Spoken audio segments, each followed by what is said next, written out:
Vamos a la escritura, Mateo capítulo 5, perdón. Evangelio de Mateo capítulo 5, verso 3. El domingo pasado iniciamos con la primera bienaventuranza, hablábamos acerca de cuál es el significado de la palabra bienaventurado. Hablábamos acerca de que esta palabra es entendida de una forma en nuestros días y es entendida de manera diferente a la luz de la palabra de Dios. Quisiera añadir solamente que a lo que dije, que bienaventurado es el hombre que recibe la acción de Dios. Es aquel que es, como vimos en los textos que leíamos, aquel que es elegido por Dios, aquel que ha sido perdonado por Dios, aquel que ha visto y ha oído a Jesucristo. En este caso nosotros lo oímos por medio de su palabra. Pero el Salmo 119 nos enseña también que bienaventurado es el hombre que obedece la palabra de Dios. Quiero añadir esto porque también en nuestros días es muy común entender que bienaventurado es aquel que vive sin reglas, que feliz es aquel que no tiene nadie que le mande, ¿no? Y esa es la mentalidad que se inculca, lo que se inculca a nuestros hijos. Estudia algo para que no seas una persona que te esté mandando, que no tengas nadie que te mande. Pensamos que la falta de restricciones es el secreto de la felicidad. Dejamos que nuestros hijos hagan lo que quieran porque decimos, es que yo tuve unos padres muy estrictos que no me dejaban hacer nada, así que yo dejo que mis hijos hagan todo lo que quieran para que sean felices. Pero la Escritura nos enseña que la bienaventuranza se encuentra en la obediencia a la palabra de Dios. El Salmo 119, usted lo puede leer en casa, bienaventurados aquellos que obedecen tu palabra, aquellos que hacen tu palabra.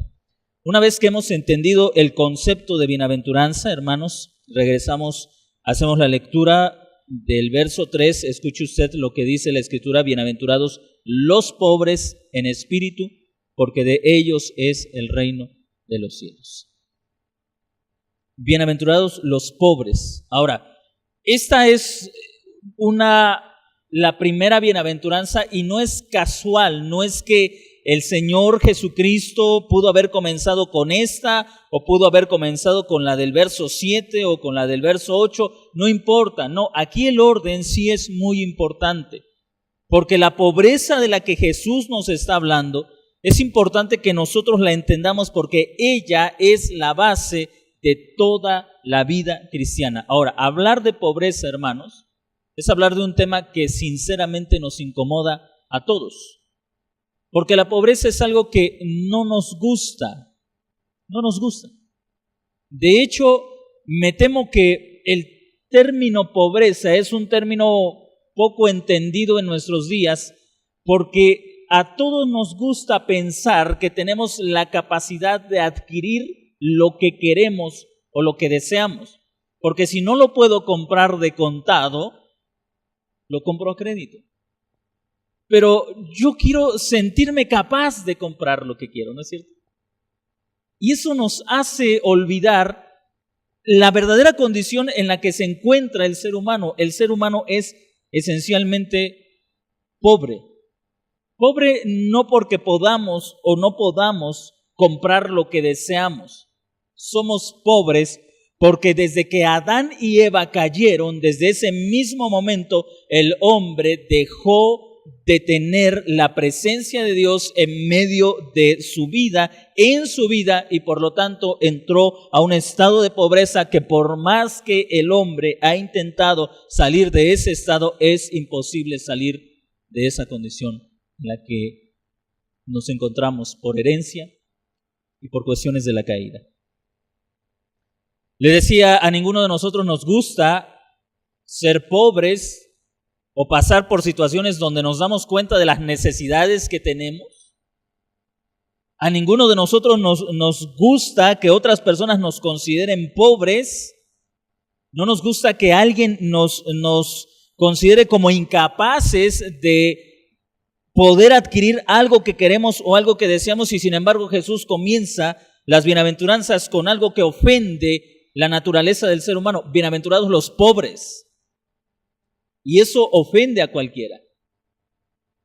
Porque todos tratamos de aparentar, o el ser humano trata de aparentar que tiene más de lo que en realidad tiene, y que es más de lo que en realidad es, y que posee más de lo que en realidad posee. Jesús comienza con esta afirmación, bienaventurados los pobres, y es una afirmación que en esencia ofende a sus oyentes. Los fariseos no se querían considerar pobres. Los saduceos eran la clase educada de ese tiempo. Ellos no querían sentirse pobres, y nosotros hemos hecho 1000 cosas para ocultar la pobreza en la que nos encontramos. Por ejemplo, en la carta que escribe, o más bien en el libro de Apocalipsis, en el capítulo 3, en la carta que Jesús dirige a la iglesia de Laodicea, capítulo 3, verso 17. Mire las palabras que encontramos registradas en esta breve carta que el Señor Jesús a través de Juan dirige a la iglesia de Laodicea. Dices, soy rico y me he enriquecido y no tengo necesidad de nada, y no sabes que eres un desventurado y miserable, pobre, ciego y desnudo. 2 cosas quiero que observe usted acá. Primero, lo que nos está enseñando la Escritura, lo que le está diciendo Jesús a la iglesia de la Odisea es que todo lo que nosotros podamos obtener materialmente no cambia absolutamente en nada la realidad espiritual del ser humano.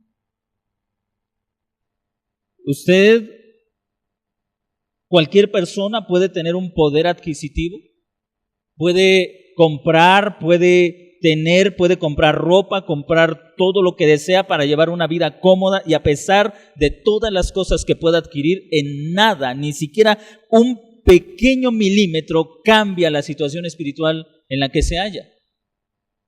Cuando Jesús escribe estas palabras a esta iglesia, estos creyentes son gente rica, son personas que tienen capacidad económica. Ellos se dicen a sí mismos, somos ricos y nuestra riqueza ha crecido. Observe usted esto, soy rico y me he enriquecido. Estoy bien y mi situación económica ha mejorado. Estoy bien y he mejorado económicamente mucho más, y dicen, y no tengo necesidad de nada.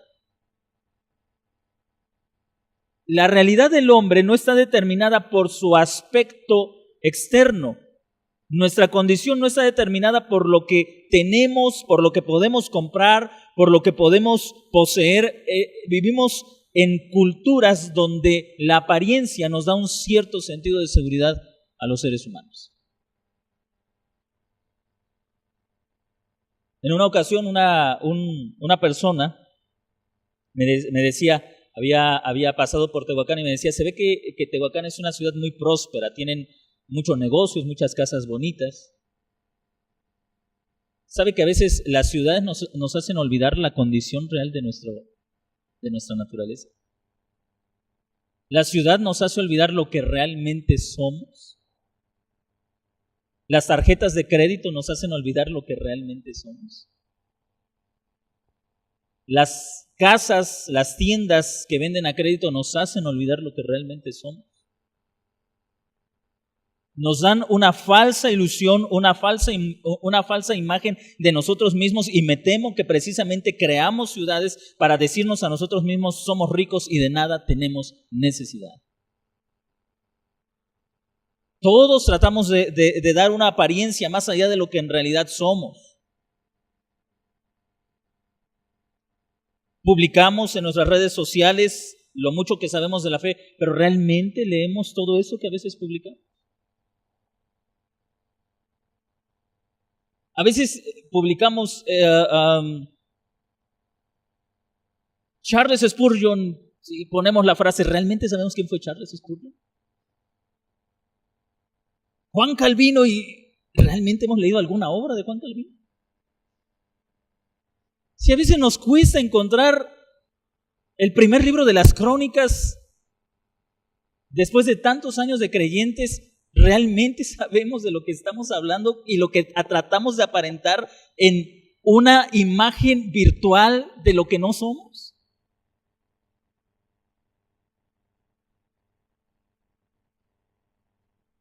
Hermanos, el Señor Jesucristo le da al ego de una nación que se considera a sí misma rica, que ellos piensan, no somos como los pobres romanos, como los pobres gentiles que no conocen nada de Dios, que están muertos. En realidad ellos son perros, ajenos a los pactos, ajenos a la promesa. Nosotros somos ricos. Y Jesús les dice, bienaventurados los pobres. Es decir, Jesús dice, yo vengo a un pueblo que está extremadamente en bancarrota, pobre. Felices aquellos que entienden cuál es su condición.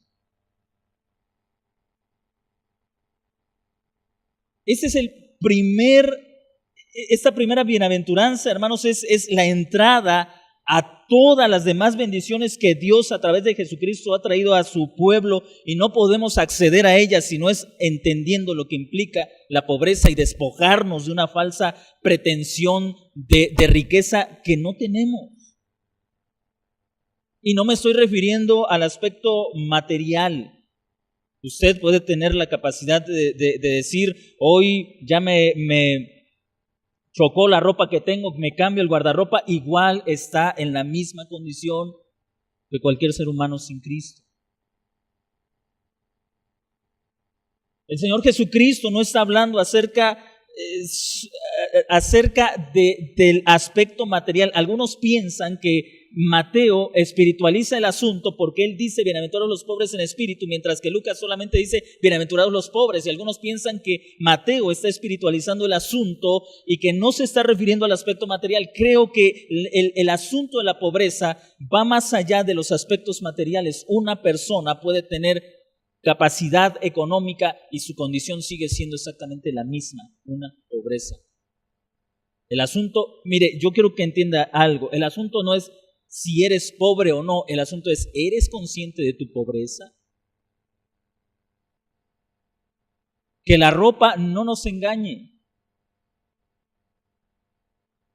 que lo que llevas puesto, lo que tienes en casa, lo que estás pagando, lo que compraste de contado, no te engañe acerca de la verdadera condición de tu vida.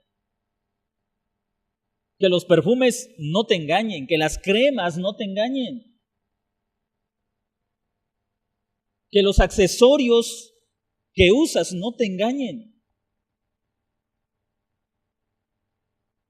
¿Eres consciente de tu verdadera condición? No me estoy refiriendo a, ay, pobre de mí, yo quisiera comprarme una playera de marca, pero solamente puedo comprar una que se parece a las de marca. No estoy hablando de eso. Porque incluso en nuestra necesidad de cubrir nuestra pobreza,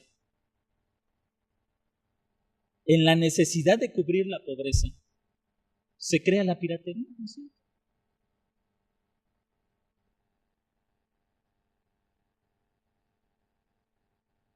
Eso nos dice, tengo acceso a eso.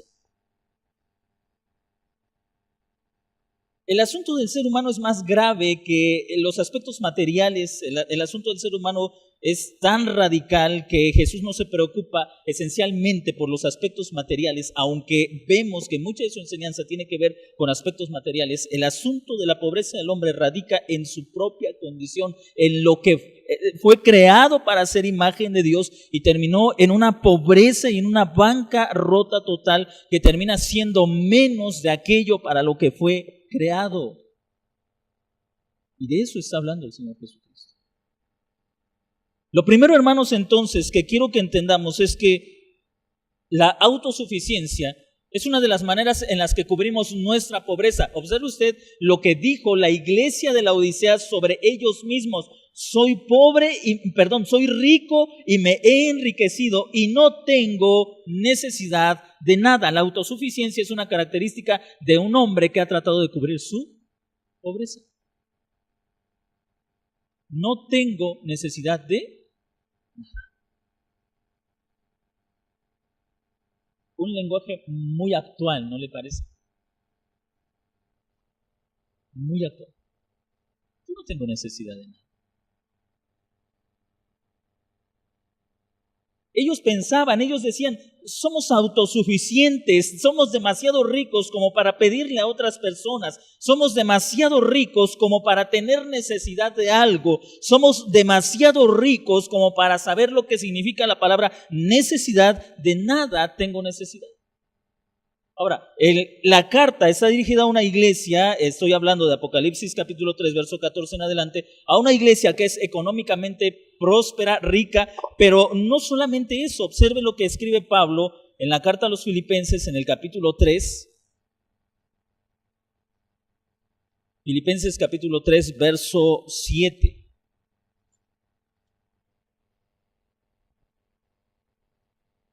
Pero cuántas cosas que eran para mí ganancia las he estimado como pérdida por amor a Cristo. ¿Qué cosas el apóstol Pablo consideraba como ganancia? Bueno, si usted regresa en ese mismo capítulo, usted encontrará que él dice que había algunas cosas en las que él se sentía confiado. Por ejemplo, verso 5, circuncidado al 8º día, del linaje de Israel, de la tribu de Benjamín, hebreo de hebreos, en cuanto a la ley fariseo, en cuanto al celo perseguidor de la iglesia, en cuanto a la justicia que hay en la ley, irreprensible, un hombre autosuficiente.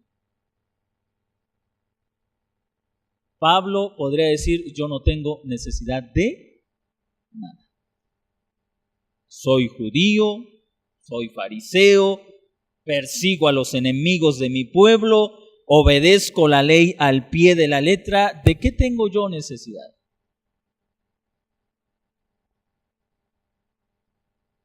La autosuficiencia es la manera en que nosotros cubrimos nuestra pobreza. A través de la autosuficiencia nosotros tratamos de decirnos, no soy pobre, no soy pobre. La pobreza nos da miedo.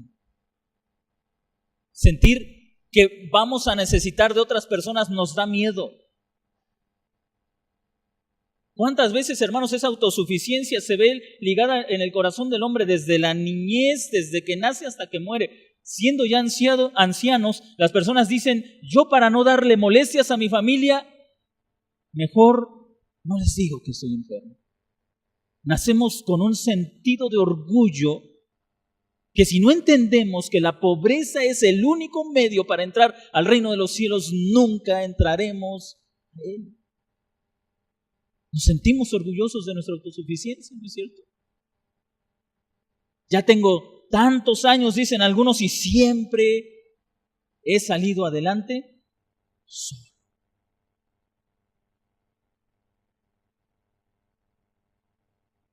El problema es cuando lleguen a la presencia de Dios y se den cuenta que ahí no podrán seguir adelante solos. Porque si despreciaron a Cristo, hasta ahí terminó su vida. Quiero que usted aborrezca la autosuficiencia, que no se sienta orgulloso de la autosuficiencia como el mundo que no es creyente se sienten orgullosos de ser autosuficientes.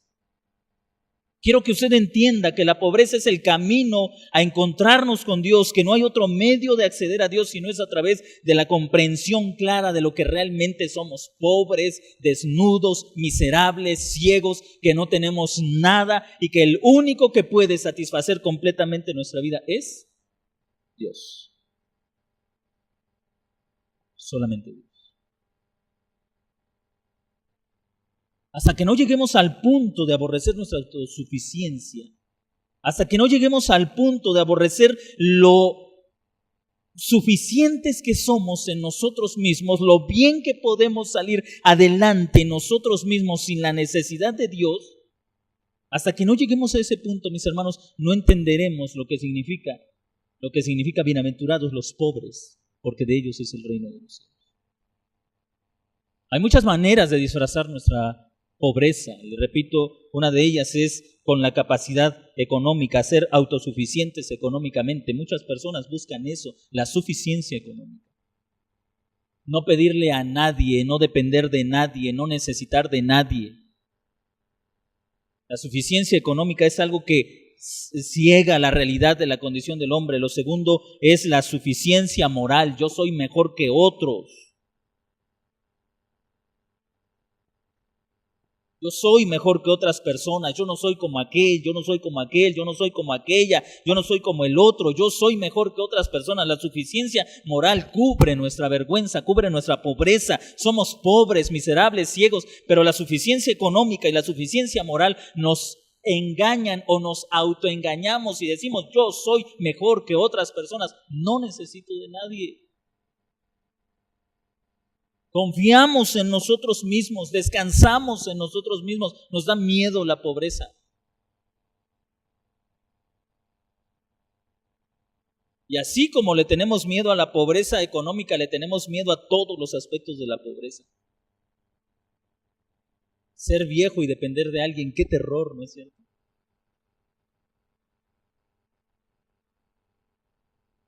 No saber algo y tener que preguntar a alguien, es horrible. Mejor voy a YouTube y ahí encuentro de todo. Pero preguntarle a alguien, ¿qué van a pensar de mí?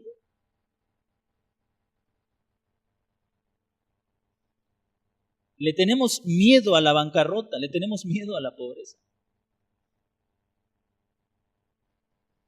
Jesucristo dice, bienaventurados los pobres. Pero, ¿quién es una persona pobre? En esencia, hermanos, podemos entender dos cosas. Primero, el ser humano desde la caída es un ser humano que ha caído en la bancarrota, pero ha tratado y ha buscado formas de cubrir su pobreza, de engañarse a sí mismo y de engañar a otras personas.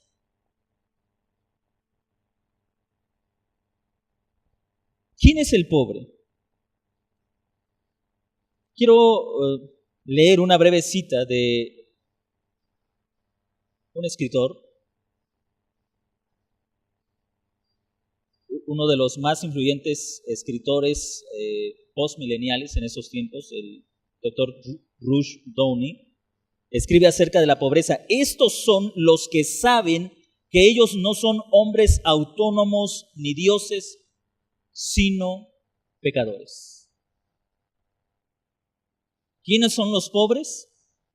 Los que saben que no son hombres autónomos. ¿Qué significa ser autónomo? Que no necesita de nadie.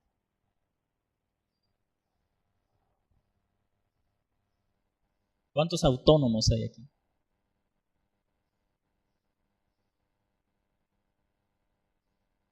Una persona autónoma entonces es aquella que dice, yo no necesito de nadie. Y esto contrasta con la pobreza. Los pobres, dice este escritor o escribe, ellos son hombres que no son autónomos. No son dioses, no sienten, saben que no son autónomos, saben que no son dioses, saben que son pecadores.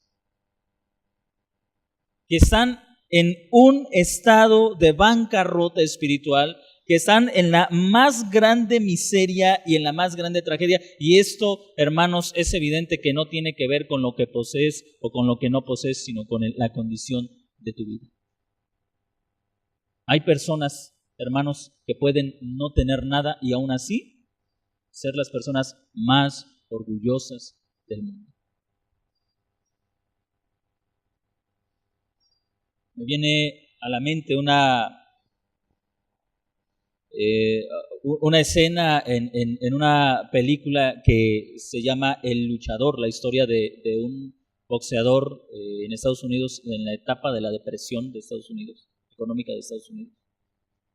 Hay una escena donde la esposa de este boxeador va a ver al manager, me parece, al que lo está impulsando a que regrese al boxeo.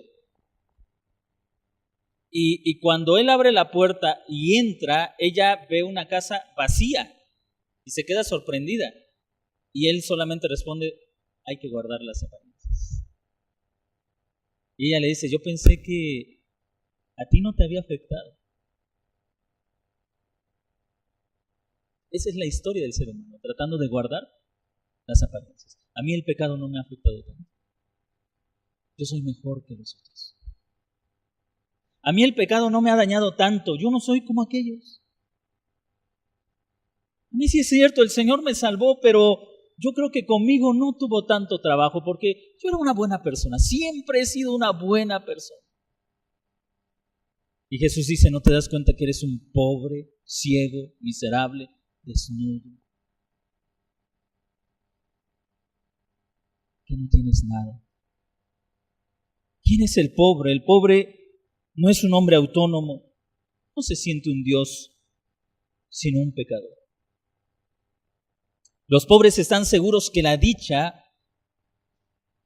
y aquí ya no estoy citando al escritor, estoy leyendo algo que escribí, los pobres están seguros que la dicha no está en sus manos, no son sus propios recursos, fuerza o capacidad lo que los mantiene satisfechos. Ellos esperan en Dios, se refugian en Dios, como Josafat, el pobre también exclama, no hay fuerza en nosotros, no sabemos qué hacer y volvemos nuestros ojos a ti.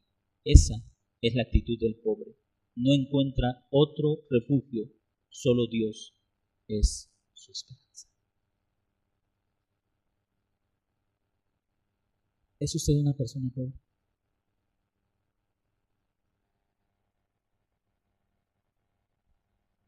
No basta con decir sí lo soy.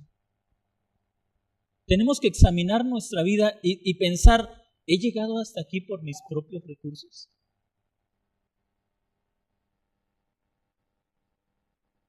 He llegado al punto donde me encuentro por mí mismo, por mi propia persona, por mis propios esfuerzos, o ha sido la gracia de Dios la que me ha traído hasta este lugar, hasta el punto en el que hoy me encuentro.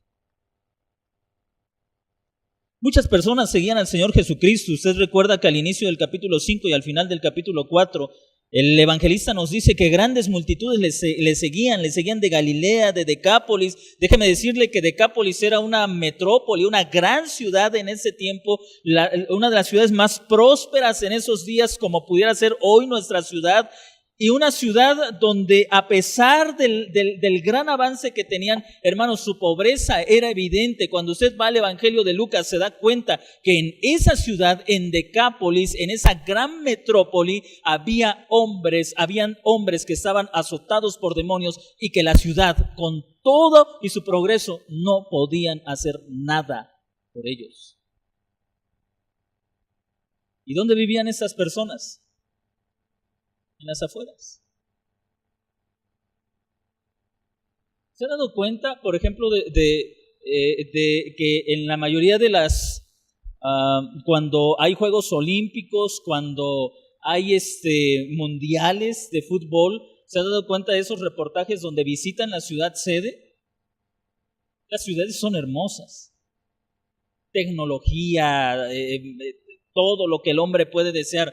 Pero muchas veces esos mismos reporteros van al lado oscuro de esas grandes ciudades. Todas las ciudades tienen lugares que quieren o desean que nadie conociera. Todas las ciudades. Porque a pesar de esas estructuras que el hombre ha creado, no nos hemos podido deshacer de la pobreza, de la maldad, de la enfermedad. No nos hemos podido deshacer del sufrimiento. ¿Y qué se hace con lo que no se puede cambiar? Se abandona en un lugar donde nuestra conciencia no sea sensible a aquello, donde nos paramos en la ciudad y decimos, qué bonito aparador, qué bonito edificio, qué bonitas cosas venden aquí, pero mi corazón que no se preocupe por esa parte negra de mi ciudad donde ningún gobierno ha podido hacer absolutamente nada.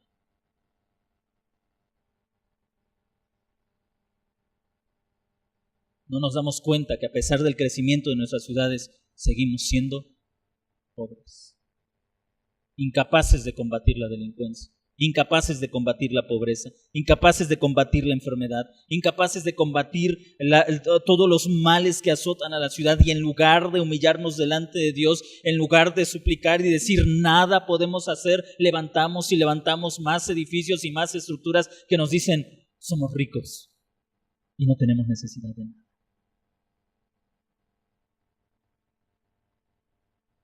Los gobiernos dicen, llevemos internet a las zonas pobres. ¿Cómo si eso mejorara al ser humano? ¿Cómo si eso nos hiciera mejores? ¿En algo cambia el ser humano con tanto avance de tecnología que tenemos en nuestros días?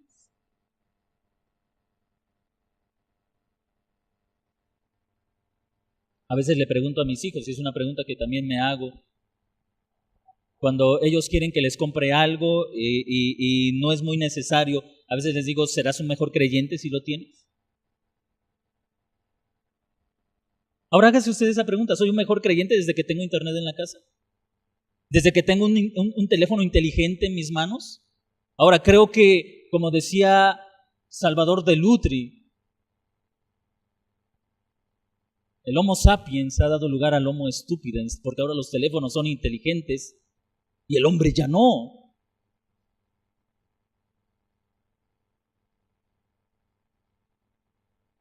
Soy mejor cristiano desde que ahora en mi aparato puedo traer la Biblia, de que la puedo traer en el celular. ¿Soy un mejor cristiano? ¿Me la paso leyendo la Biblia? Me temo que no.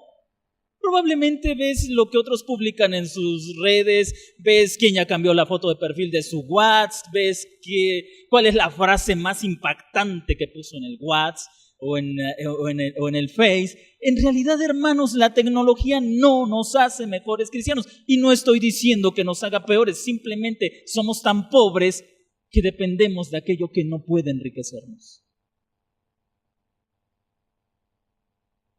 ¿No es cierto? Es verdad. El Señor Jesucristo habla entonces a una sociedad que necesita entender que está tan autosatisfecha consigo misma, que está tan confiada en sí misma, que como sus padres, sus antepasados decían, Israel es la casa de Dios y aquí nada nos va a pasar. Ellos están tan satisfechos, ellos dicen, somos la tierra santa y nada nos va a pasar. Y Jesús les dice, bienaventurados los que realmente se dan cuenta de su condición, los pobres, los miserables, los que se dan cuenta que son menos de lo que han sido llamados a ser, los que se dan cuenta de su ceguera, los que se dan cuenta que son mancos, que son cojos, que tienen lepra, los que se dan cuenta que tienen hambre, los que se dan cuenta que no pueden saciarse, los que se dan cuenta que desde que está el paseo siguen con la misma hambre, aunque hay mucho que se oferta ahí, y no estoy diciendo que sea malo ir ahí, por favor, entiéndame.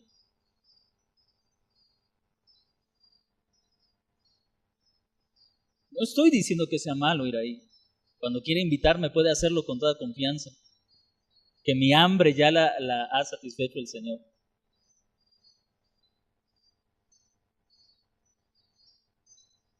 Pero yo me estoy refiriendo a esa necesidad de construir cosas para decir, esto me va a dar satisfacción.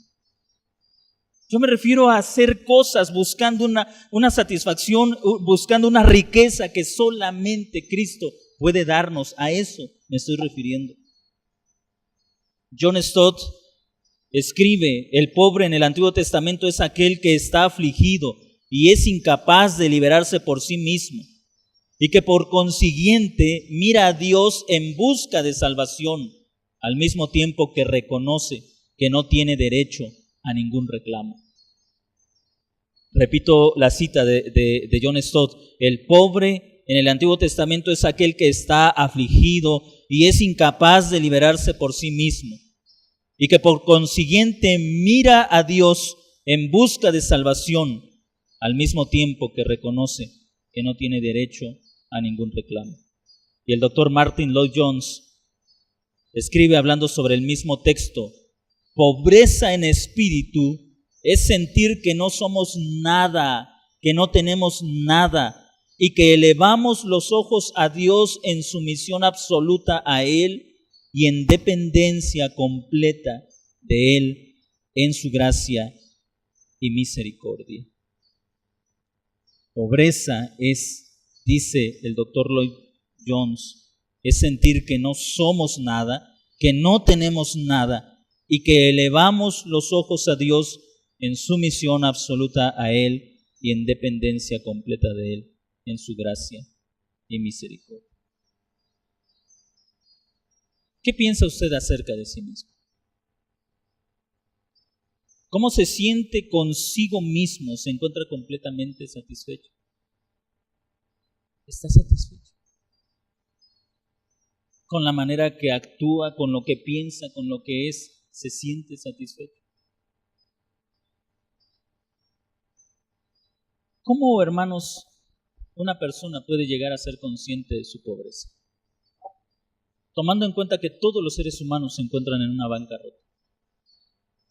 ¿Cómo puede llegar a ser consciente de su pobreza? Juan Calvino, en las instituciones a la religión cristiana, escribe: porque estando arraigado en nosotros el orgullo y soberbia, siempre nos tenemos por justos, perfectos, sabios y santos. A nosotros mismos nos consideramos como las mejores personas. ¿Cómo es que podemos llegar a estar conscientes de la miseria en la que nos encontramos, la realidad y la verdadera condición de nuestra persona? Quiero concluir con dos pasajes.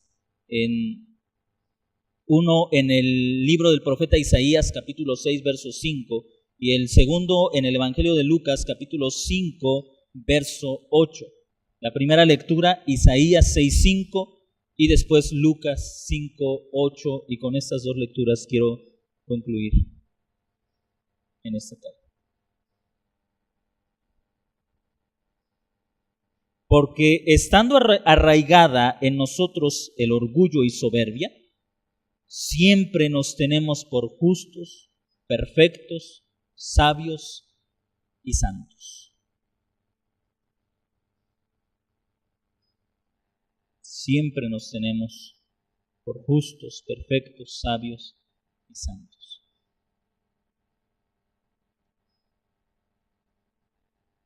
¿6:5? Adelante.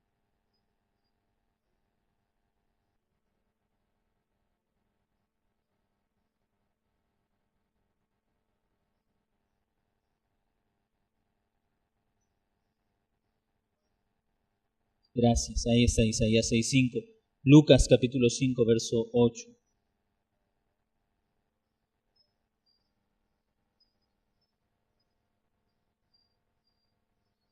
¿Cómo es que podemos llegar a ser conscientes de la miseria en la que nos hallamos? Calvino dice: no es mirándonos a nosotros mismos. Porque si nosotros nos miramos a nosotros mismos, nos consideramos más bellos, más justos, más sabios, más santos. No es viéndonos a nosotros mismos. ¿Cómo podemos llegar a estar conscientes de esa pobreza en la que nos hallamos? Viendo a Dios. Viendo nuestro reflejo, caemos en la misma tentación y en el mismo pecado que aquel Narciso de la mitología, ¿verdad? Llegamos a cautivarnos tanto con nosotros mismos. Llegamos a enamorarnos tanto de nosotros mismos. El profeta Isaías, después de que sus ojos miran al Altísimo, llega a exclamar estas palabras: ¡ay de mí! Dice una versión: voy a morir, he visto con mis ojos al Rey, al Señor Todopoderoso. Yo, que soy un hombre de labios impuros y vivo en medio de un pueblo de labios impuros. ¡ay de mí! Me voy a morir.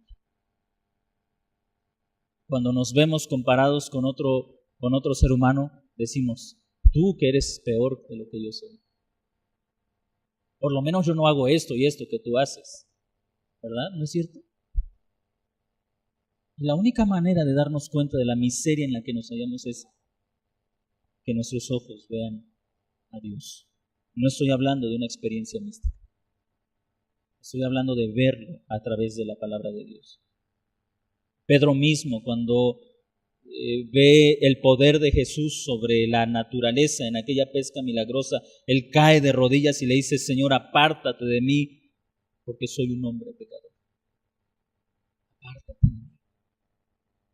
Hermanos, en cada una de las escrituras, Job, cuando él llega a ver al Todopoderoso, él dice: ahora me arrepiento en polvo y ceniza y me humillo delante de ti.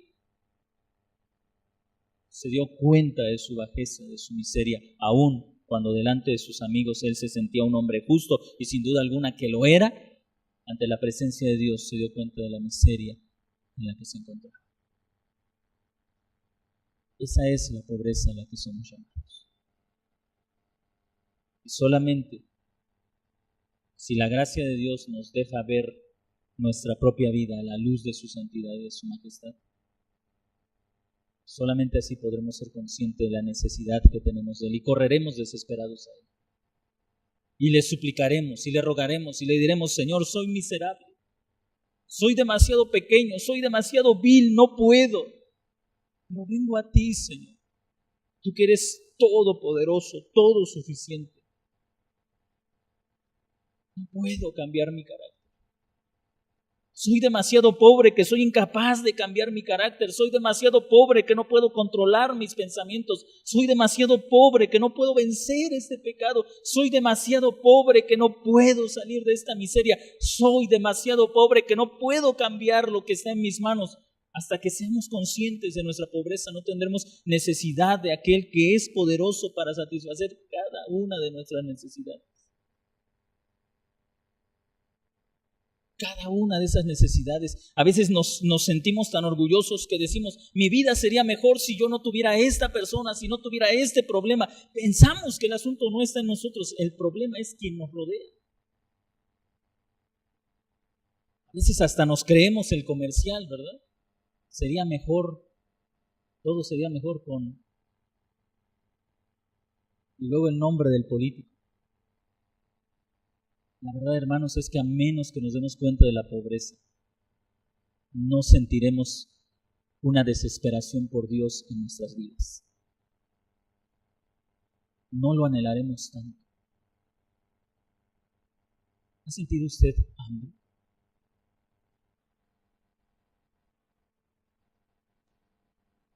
¿Es hambre de 3, 4 días?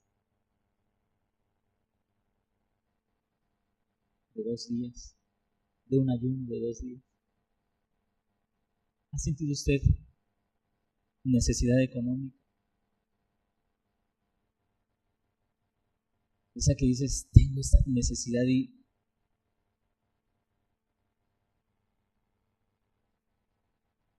¿Sabe?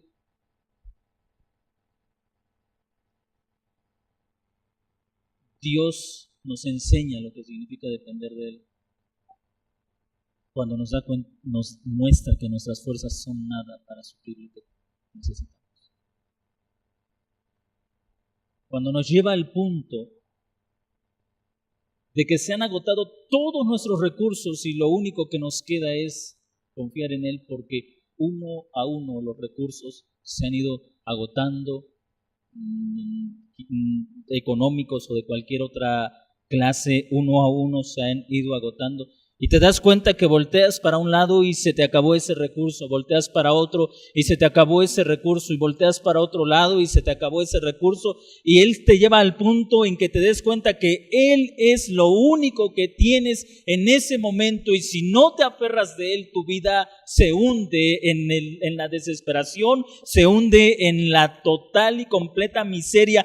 Y hermanos, el corazón es tan necio que aún sabiendo que Él es lo único que tenemos y lo suficiente para mantenernos, todavía tocamos otras puertas con desesperación, como diciendo: debe haber otra puerta que sea más rápida que Dios. Pero la gracia de Dios es tan grande que Él nos cierra todas las puertas y nos obliga a conducirnos a Él. Y nos enseña que Él es suficiente para sostenernos, sea cual sea la necesidad que tengamos. Bienaventurados los pobres, porque de ellos es el reino de los cielos. Y el reino de los cielos es Dios mismo. Bienaventurados los pobres, porque Dios es de ellos y ellos son de Dios. Pero se da cuenta que no son los pobres económicamente, sino los que se han dado cuenta de su miseria, de su necesidad, y gimen porque Dios responda a su oración. Porque dicen: a nadie tengo y nada tengo, Señor. Y si tú me olvidas, mi vida está completamente abandonada. Quienes como David pueden decir: tú cierras tu mano y nos turbamos, perecemos, nos confundimos, pero tú abres y hay alimento para nosotros. Esos son los pobres. Incline su rostro y vamos a orar.